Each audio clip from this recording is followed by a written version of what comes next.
Let's go over some common ezDispense issues and how to fix them. First, make sure the ezDispense is on by checking the indicator for dispenser 1 and 2. If the indicator lights are off, press ezDispense 1 or 2 to turn the ezDispense back on. Your ezDispense may be dispensing too much or too little detergent or softener. Check out our How to Use the ezDispense video if you need help setting the quantities. If the ezDispense indicator is blinking and you hear the refill alarm, check the compartments. Make sure you have plenty of detergent or softener. If you are running low, fill the compartment up to the max line.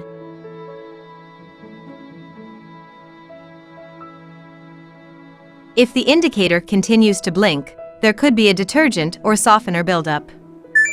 In this case, try cleaning the ezDispense compartments.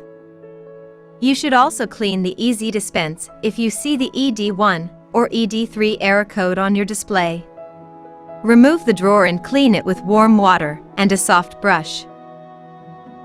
While cleaning, make sure the ventilation holes are not clogged up with hardened detergent or softener. Be sure the drawer and compartments are dry before reinserting it. Reinsert the ezDispense drawer. Refill the compartments. Close the ezDispense drawer.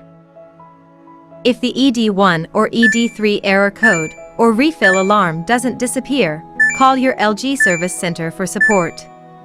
Detergent left on the clothes after washing. This probably means you have accidentally inserted detergent into the softener compartment. Make sure there is softener in the softener dispenser. If you are experiencing white residue on washed clothes, try cleaning the ezDispense system. This may happen if you are using both dispensers for liquid detergent and didn't run the ezDispense nozzle clean function in advance. Fill the compartments with water. Then run the nozzle clean function. If you need help using the nozzle clean function, check out our video on how to clean the ezDispense drawer. You may be experiencing leakage inside the ezDispense compartments. First, check whether the ezDispense drawer might be tilted. Also check if the lids are securely tightened. Insert the drawer making sure it is horizontal and not tilted. Make sure the drawer is fully closed and you are done. Thank you for using LG washing machines.